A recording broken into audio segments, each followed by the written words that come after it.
Channel लो प्रतिदिन जीवन का में आपका स्वागत है। मैं शुरुआत करना चाहूंगी एक साहसी सवाल से कि आपका अपने आप से संबंध कैसा है। ये एक बड़ा महत्वपूर्ण संबंध है जो आपका आप ही से है। आज हम देखेंगे कि तब क्या होता है जब हम स्वयं ही को नाराज करते हैं। तो जैसे आप इस संदेश का आनंद लेंगे कि जिसे मैंने डलास टेक्सास में फिल्माया गया है, मैं चाहती हूँ कि आप स्वयं से स्वयं का संबंध सुधारें। आज हम बातें करेंगे कि आप खुद को नाराज कर रहे हैं।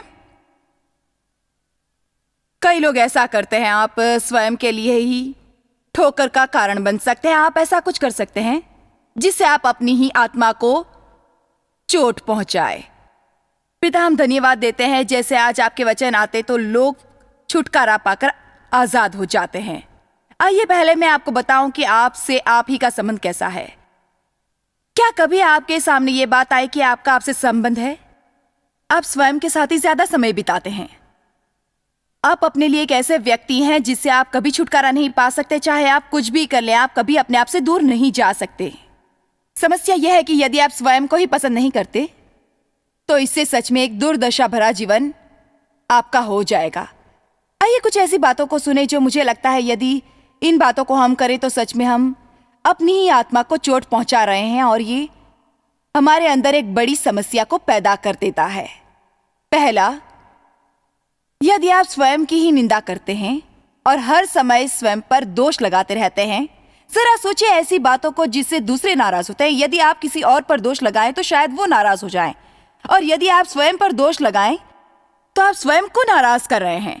देखो तो ये इस संदेश का भाग नहीं था, और जब मैं दोपहर को आराम कर रही थी, लेटी हुई एक झपकी लेने की कोशिश की, मैं पवित्र आत्मा ने मुझसे इस बारे में बात करना शुरू किया कि मैं लोगों को ये बताऊं कि यदि वो स्वयं की निंदा करते हैं, स्वयं पर दोष लगाते हैं, स्वयं को नीचा दिखाते हैं, वो स्वयं पर हर प्रकार का शक करते हैं, तो आप सच में स्वयं को चोट पहुंचा रहे हो। आप स्वयं में एक बड़ी समस्या खड़ी कर रहे हो। अब हमें स्वयं का परीक्षण करना है।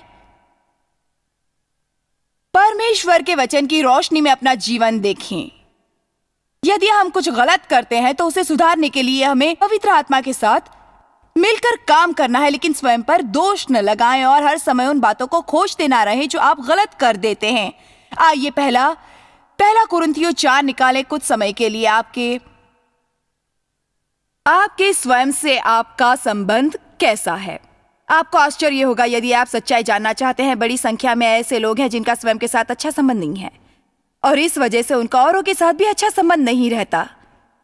मैं इस पर अपने पूरे हृदय से विश्वास करती हूँ। यदि आपका स्वयं ही से संबंध अच्छा नहीं है तो आप किसी और से अच्छा संबंध नहीं बना सकते। अगर आप खुद को पसंद नहीं करते, दूसरों को भी नहीं करेंगे। यदि आप स्वयं को बुरा समझते हैं तो आपको कोई भी अच्छा नहीं लगेगा। यदि स्वयं के प्रति आप कठोर हैं, आप औरों के साथ भी कठोर रहेंगे। यदि आप स्वयं पर नियम चलाते हैं तो आप औरों के प्रति भी नियम चलाएंगे। यदि आपको पता है कि स्वयं के लिए परमेश्वर की दया कैसे ली जाती है तो आप औरों पर भी दया कर पाएंगे। यदि आप अपने लिए परमेश्वर का प्रेम पाते हो तो आप औरों से भी प्रेम कर पाएंगे। ये बड़ी आसान बात है। आप वो दे नहीं सकते जो आपके पास है ही नहीं।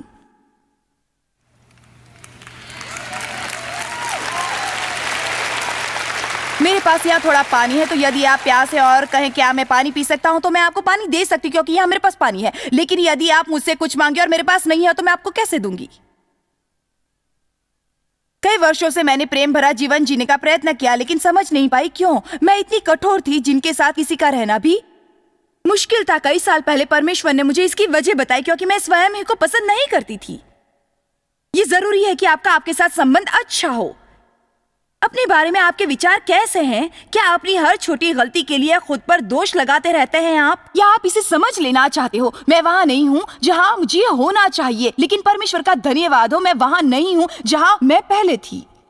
मुझे एक लंबा रास्ता तय करना है लेकिन मैं कुछ अवश्य आगे बढ़ी हूं, क्योंकि जहां तक हमें पहुंचना है उस बारे में आनंद बनाए बजाय इसके कि दुख बनाए कि हम कितनी दूर हैं। आज मैं कुछ जोर की आवाजें चाहती हूँ। इस बारे में सोचिए। परमेश्वर बुरा नहीं, परमेश्वर के पास बुरी आत्मा नहीं है, शैतान के पास बुरी आत्मा है। परमेश्वर कहता है सही बातों बुरा ही को न अपनाते जाएं, तो क्या हम स्वयं के प्रति बुरा सोचें? मुझे लगता है किसी न किसी तरीके से ये धर्म की आत्मा जो लोगों पर आती है, जो उनसे कहती है कि यदि वे हर समय अपने अंदर की बुरी बातों को देखें तो वो एक पवित्र कार्य करेंगे। मैं मेरे अंदर की गलत बातों को हर समय सोचती नहीं रहती। मैं एक ऐसे स्थान पर आज पहुंची हूं जहां मुझे पता है कि यदि परमेश्वर मेरे जीवन में कुछ सुधार लाना चाहते हैं तो वो अपनी बात मुझे बताएगा, अन्यथा मैं हर समय कुछ ऐसा ही खोजते रहूंगी जिससे मुझे हर समय बुरा लगे। स्वयं से नफरत करने से मैं अपने जीवन को कई साल पीछे छोड़ दूंगी। मैं स्वयं से नफरत नहीं करूंगी। आप जानते हैं, जब यीशु वापस आएगा, हम में से हर एक को फिर भी थोड़े काम की जरूरत है। पलक झपकते ही हम सभी उसके स्वरूप में बदल जाएंगे यीशु के आने तक। यदि आप मंजिल तक नहीं पहुंचे, इससे परमेश्वर क्रोधित नहीं होगा। वो तो आपको बढ़ते हुए देखना चाहता है। वो तो ये चाहता है कि प्रतिदिन आप अपनी ओर से बेहतर करें। अपनी बढ़त की खुशी मनाने से ना डरें। आप कितनी दूर आ गए और परमेश्वर ने आपके जीवन में क्या बदलाव किए, ये सोचने से ना घबराएं। हमेशा स्वयं पर ही ध्यान ना लगा रहे। अपने आप को जरा आराम दें, जरा सी दया करें, स्वयं पर जरा कृपा करें। यदि आप ऐसा करेंगे तो आपको पता चलेगा आपका बर्ताव अच्छा है। मुझे लगता है जब हम हर समय दोष की भावना में रहते हैं, मैं भी ऐसे ही लोगों में से एक थी जिन्हें जब तक वो बुरा महसूस न करे उन्हें अच्छा नहीं लगता था। क्या कोई यहां ऐसा है जो जानता हो? मुझ में एक बड़ी समस्या थी। मैं स्वयं को दोषी ठहराती थी और स्वयं की निंदा करती थी। हमेशा कुछ नई ऐसी बात को खोज लेती जो मैंने गलत की हो। मुझे लगता है मैं इसमें इतनी माहिर थी कि मुझे शैतान की मदद लेने की जरूरत नहीं पड़ती थी। मैंने खुद को उठा लिया, शैतान को मुझे उठाने की जरूरत नहीं पड़ी। ये उसकी ओर से मैंने ही कर दिया। मुझे दोष भावना की आदत पड़ गई थी। एक दिन हम किसी से बातें कर रहे थे कि हमें पता है कि यह व्यक्ति जो केवल चिंता ही करता रहता है, एक बात जिसकी हर समय इन्हें चिंता होती है, यदि इनकी जिंदगी से निकाल दी जाए तो बाद में ये क्या करेंगे। किसी ने कहा यह देखना बड़ा दिलचस्प होगा। ऐसे कुछ लोग होते हैं, बुरा महसूस करने को वो किसी न किसी बात को जरूर ढूंढ लेंगे, चाहे वो कुछ भी क्यों ना करे। बुराई जरूर ढूंढ लेंगे। मैं नहीं चाहती कि आप ऐसे लोग बने और ऐसे फंदे में फंसे रहे, हर समय स्वयं को नाराज करें, क्योंकि ऐसे में आप स्वयं की निंदा करेंगे और स्वयं को दोषी ठहराएंगे। पहला कुरिन्थियों 4 निकालें 1। तो अब हम जो प्रेरित लोग हैं, मसीह के सेवक और परमेश्वर के रहस्यों का भंडारी समझें। इससे बढ़कर इस विषय में भंडारी के लिए आवश्यक है कि वो विश्वास योग्य निकले, अपने आप को भरोसेमंद साबित करे। अब पौलुस आगे कहता है, परंतु मेरे लिए यह बहुत छोटी बात है कि तुम या कोई मानवीय न्यायालय मेरा न्याय करे या मुझसे सवाल जवाब तलब करे। सच तो यह है कि मैं स्वयं अपना न्याय नहीं कर सकता। मैं इसके लायक नहीं हूं। मुझे लगता है शायद यह आजादी की आवाज है, मुझे नहीं पता। अब देखिए, इस बात को पौलुस ने कहा। हाँ,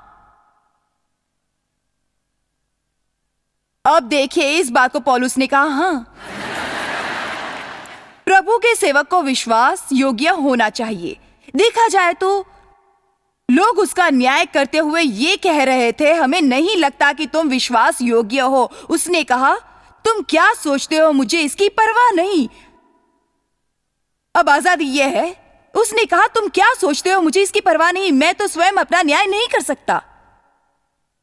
उसे पता था उसका न्याय करना उनका काम नहीं था, और उसे यह भी पता था कि यह उसका काम नहीं कि वो स्वयं का न्याय करे। उसे पता था कि जो कुछ गलतियां उसमें है, परमेश्वर वो उसे दिखाएगा। ये जरूरी नहीं कि हम अपने दिमाग में हमेशा ये खोजते रहे कि हमें क्या गलत है। हमारे लिए जरूरी है कि परमेश्वर हमारे अंदर से कार्य करे और हमें बताए। तो कहने का मतलब, हर सुबह आपको स्वयं से ये खोजने की आवश्यकता नहीं कि कल आपने क्या गलती की थी और डरने लगे कि कहीं आपसे वो गलती आज फिर से न हो जाए। आपको केवल कहना है, परमेश्वर तू मुझे बता, तू मुझे समझा, तू मुझे सुधार, तू मुझे बदल, तू मेरी मदद कर, क्योंकि ये मैं तेरे बिना नहीं कर सकता। अब यहां थोड़ी आजादी है आज, यदि आप इसे लेना चाहते हैं। वचन 4 में पौलुस ने कहा, मेरे विरोध की बातों में मेरा मन मुझे दोषी नहीं ठहराता। मुझे लगता है मैं निर्दोष हूं, लेकिन इस बारे में मैं निर्दोष नहीं ठहरता, क्योंकि प्रभु मेरा न्याय जरूर करेगा। प्रभु है जो मुझे जांचेगा और मेरा न्याय करेगा। यह आपका काम नहीं कि आप अपना न्याय करें। ये परमेश्वर का कार्य है कि वो आपको बताए दोषी ठहराने के बारे में। क्या दोष परमेश्वर की ओर से नहीं आता? कई लोग दोष भावना में जीते हैं और हम हमेशा कहते हैं दोष भावना में, क्योंकि खेद और दोष आपको नीचा दबाते हैं। वो एक ऐसा भारी बोझ बन जाते हैं जो आपको नीचे दबा देते हैं। लेकिन बाइबल कहती है कि पवित्र आत्मा हमें हमारी गलतियों का एहसास कराएगा, हमें बताएगा कि हम क्या गलती कर रहे हैं, लेकिन वो हमें इसमें से ऊपर उठाएगा। जब परमेश्वर आपको पवित्र आत्मा की सामर्थ्य द्वारा आपका पाप बताता है, उसके साथ वो आपको उससे ऊपर आने का अनुग्रह भी देता है ताकि आप उसे छोड़ सकें। वो आपकी गलतियों के लिए आपको बुरा महसूस नहीं कराता, वो उस पर विजय पाने के लिए आपकी मदद करता है।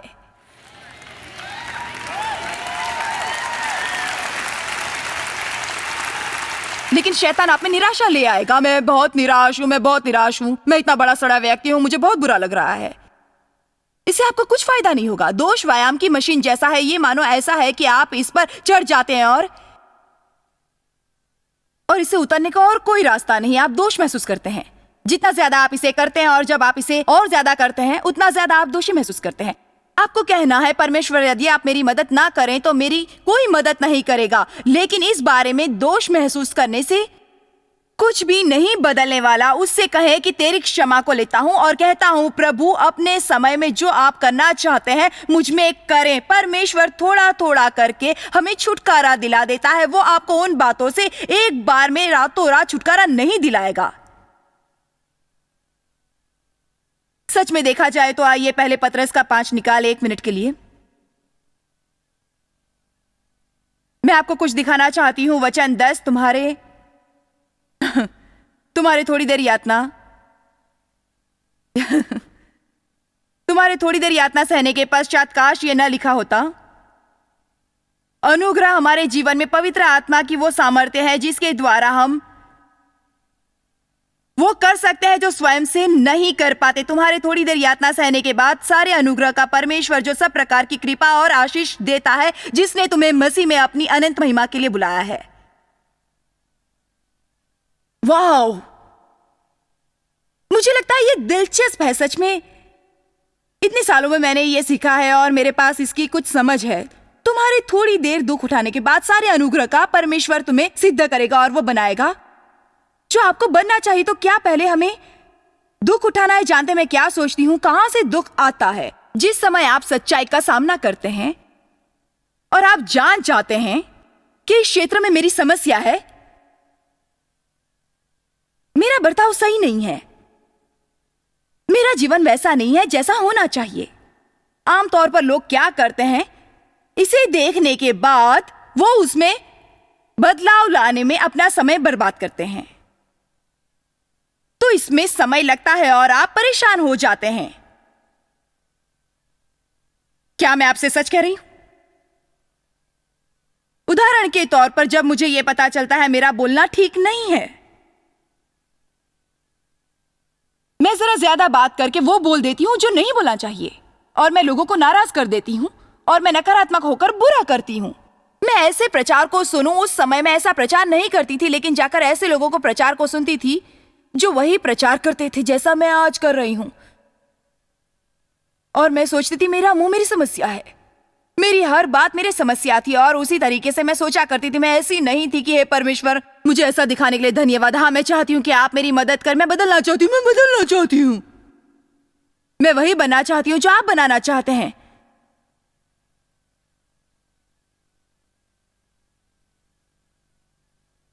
खैर, परमेश्वर अपने वचनों से मुझे बताता था, क्योंकि मुझे पता नहीं था कि इसे मैं कैसे सुधारूं। तब ठीक उसी समय शैतान दोष भावना लेकर आ जाता और मैं घर जाकर कहती, हाँ परमेश्वर धन्य है, मैं बदल जाऊंगी। मैं शर्त लगाकर कह सकती हूं कि कल से मैं कुछ भी गलत नहीं बोलूंगी, बिल्कुल नहीं बोलूंगी।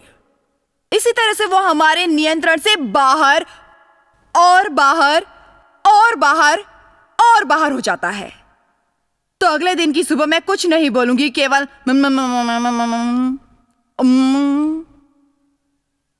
और तब जल्दी ही मेरे परिवार के सदस्य और मित्र कहते, ये तुम क्या कर रही हो, तुम ये क्या कर रही हो? और तब मैं सोचती यही सही है, यदि तुम बात करोगी तो तुम उन्हें खुश नहीं कर पाओगी। सुनने में एक जैसा लगता है।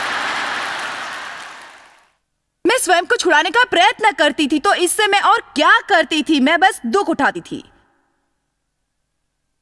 मुझे लगता है यदि वो यहां पहले पत्रस में कहा गया है, तुम्हारे कुछ समय यातना सहने के बाद, यानी जब आप इस सच्चाई को थाम लेते हैं कि आप स्वयं को नहीं बदल सकते, तो आपको सारी बाइबल में से इस प्रकार के ऐसे कई वचन दिखा सकती हूं कि आप स्वयं को नहीं बदल सकते, आप औरों को नहीं बदल सकते और आप खुद को भी नहीं बदल सकते। अब हाँ, पवित्र आत्मा के साथ सहयोग दे सकते हैं और कुछ सुधार ला सकते हैं, और ऐसी कुछ बातें जो आप कर सकते हैं, आप चाहे तो ये करना बंद कर सकते हैं, लेकिन आपके जीवन की ऐसी कई और बातें हैं जिन्हें केवल परमेश्वर ही बदल सकता है। ये ऐसी बातें हैं जिसमें केवल परमेश्वर ही प्रवेश करके सुधार कर सकता है। मेरी ऐसी कई समस्याएं थी जो मैं अपने आप को पहले करते हुए पाती थी, और मैं ऐसा कर रही हूं। मुझे समझ में नहीं आता, और परमेश्वर ने मुझे उन बातों को समय से पहले, यानी मेरे स्वयं को मैं अनुशासन में लाऊं, और उससे पहले बता दिया, और मैंने वैसा करना बंद कर दिया। तो स्वयं को इतना परेशान करने के बाद कई सालों में मुझे पता चला कि मैं खुद नहीं बदल सकती। तब मैंने सीखा कि हर समय स्वयं से नाराज नहीं होना चाहिए, क्योंकि मैं सिद्ध नहीं हूं। उसके बाद हर समय मैं कैसी बुरी हूं इस विषय पर सोचना छोड़कर मैंने परमेश्वर की आराधना करना शुरू कर दिया। आराधना युद्ध में विजय दिलाती है। चिंता नहीं, युद्ध तुम्हारा नहीं है, परमेश्वर का है। चलिए बोलिए, मैं आज आपसे बात कर रही हूं।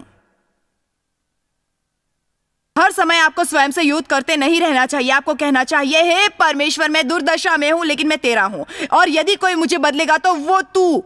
मैं तेरे आश्रय हूं, मैं तेरे भरोसे हूं और तुझ पर आधारित हूं। इसी प्रकार से आप बदल जाएंगे। आपके कुछ देर यातना सहने के बाद, जब आप ये जान जाएंगे कि केवल अनुग्रह ही आपको बदल सकता है, तब सारे अनुग्रह को परमेश्वर सिद्ध करके वो बनाएगा जो आपको होना चाहिए, क्योंकि परमेश्वर हमें ऐसे ले जाता है। मुझे लगता है कि ये इसलिए, जबकि हम उन बातों से छुटकारा पाए, तो वो चाहता है कि हम जान लें कि वो कहां से आया है। वो चाहता है कि हम उसका धन्यवाद करें। इसकी बढ़ाई स्वयं लेते हुए हर एक को अपनी विजय का पाठ पढ़ाने का प्रयत्न ना करें। मेरे तरीके पर चलो तो तुम्हें ऐसा नहीं करना पड़ेगा। नहीं, आज मैं आपको बता देना चाहती हूं कि केवल परमेश्वर आपको छुटकारा दे सकता है, क्योंकि मैंने हर तरीके अपना कर देखे हैं। सारे तरीके बेकार रहे। ये ना तो बल से, ना सामर्थ्य से, लेकिन ये मेरी आत्मा से होगा। मुझसे अलग होकर तुम कुछ भी नहीं कर सकते। यीशु ने कहा। तो अब अपने आप पर दोष लगाकर नाराज होते हुए दुर्दशा में जीना बंद कर दीजिए। हर समय खेद और दोष की आत्मा से भरकर अपनी आत्मा पर चोट देना बंद कर दीजिए। यदि परमेश्वर मेरी ओर है तो मेरा विरोधी कौन हो सकता है? यदि परमेश्वर मेरे पक्ष में है तो मेरा दुश्मन कौन होगा? मुझ पर दोष लगाने वाला कौन होगा? रोमियो 8 कहता है, यीशु जो पिता के दाहिने बैठकर मेरे लिए पिता से प्रार्थना विनती करता है, तो क्या परमेश्वर जिसने अपने पुत्र को मेरे लिए मरने भेजा मुझे दोषी ठहराएगा? नहीं। जब आप इस दोष को महसूस करें तो ये परमेश्वर से नहीं, ये यीशु मसीह से नहीं, ये या तो शैतान का या फिर आप खुद का हो सकता है। सिर्फ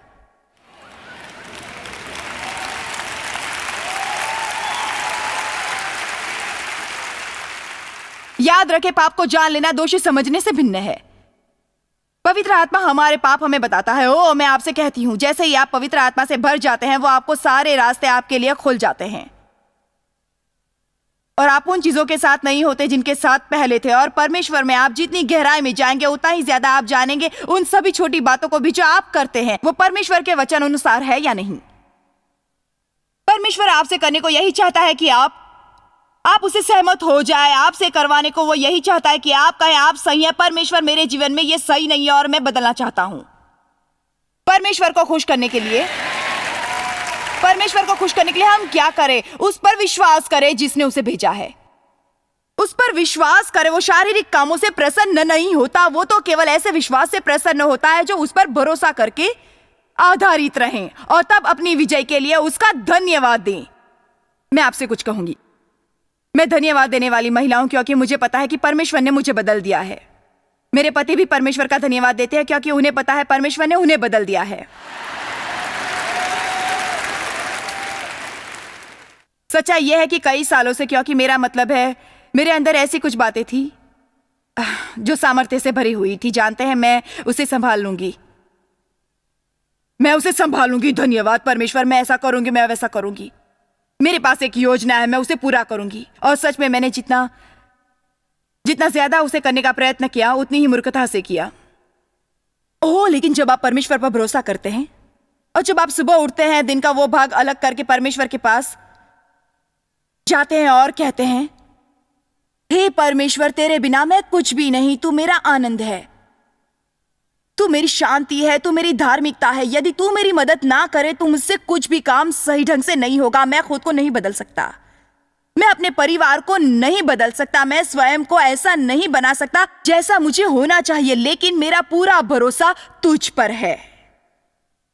तब आप जानते हैं क्या हो जाएगा? आप केवल कहें, अब परमेश्वर, अब मैं अपने दिन की शुरुआत करने जा रहा हूं, मैं जितना बेहतर कर सकता हूं करेगा, लेकिन मुझे पता है मेरे बेहतर करने के बावजूद भी सब कुछ गड़बड़ हो जाएगा। और मैं धन्यवाद देता हूं परमेश्वर तेरी करुणा और तेरे अनुग्रह के लिए। तब जानते क्या होगा? आपसे वो गलतियां नहीं होंगी जो पहले हुआ करती थी। आप अपने आप को और ज्यादा पवित्र आत्मा के फलों पर चलता हुआ पाएंगे, आप अपने आप को और भला पाएंगे। तब आप परमेश्वर के निकट आ जाएंगे और जानते तब आप क्या कहेंगे? धन्यवाद यीशु, धन्यवाद प्रभु, क्योंकि मुझे पता है मैं ना होकर तू है। आमीन। आइए एक पल के लिए याकूब 3 निकाले। आप में से कितने वो समझ रहे हैं? कितने वो समझ रहे हैं जो मैं कह रही हूं? किस प्रकार से अपने बारे में बुरा नजरिया रखकर आप खुद को दुखी कर रहे हैं? क्या आपको नहीं लगता कि स्वयं के साथ चलना चाहिए? आप में से तो कई ने इस पर ज्यादा विचार भी नहीं किया होगा। यह सच है, मुझे नहीं लगता कि कभी हम इस सच्चाई के बारे में सोचते हो कि हमारा स्वयं से ही संबंध कैसा। यह जरूरी है कि आप अपने स्वयं के साथ चलिए। यदि आप स्वयं के साथ नहीं चल सकते, मैं स्वयं को पसंद करती हूं। यह मूर्खतापूर्ण लगेगा, लेकिन इसे कहने में मुझे खुशी है, क्योंकि कई सालों तक मैंने खुद से नफरत की। अब मैं आजाद हो गई हूं, मैं खुद को पसंद करती हूं। मुझे मेरा व्यक्तित्व पसंद है, मुझे स्वयं के साथ समय बिताना अच्छा लगता है। मुझे अच्छा लगता है जब सभी मेरे रास्ते से हट जाते हैं और अकेली घर में रहकर स्वयं के साथ समय बिताती हूं।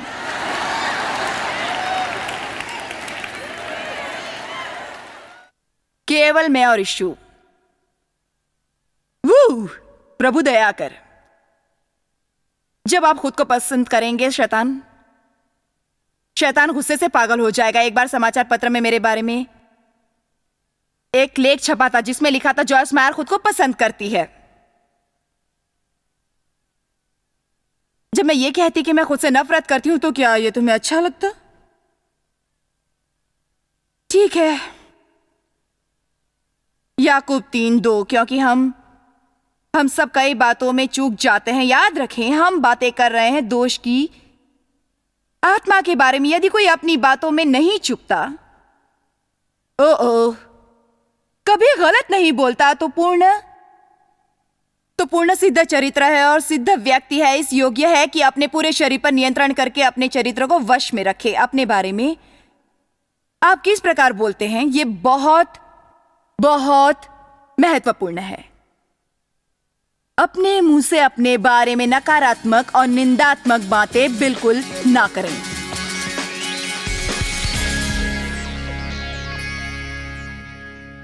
मुझे पता है इस समय कई लोग यात्रा करते हैं, लेकिन इसका अर्थ यह नहीं कि आप हमारे कार्यक्रम देख ना पाएं। आप इन छुट्टियों के मौसम में भी हमारे कार्यक्रम देख सकते हैं, पॉडकास्ट डाउनलोड करके। मेरा मानना है आप इसका आनंद लेंगे। प्रभु आपको आशीष दे। जल्द ही मिलेंगे।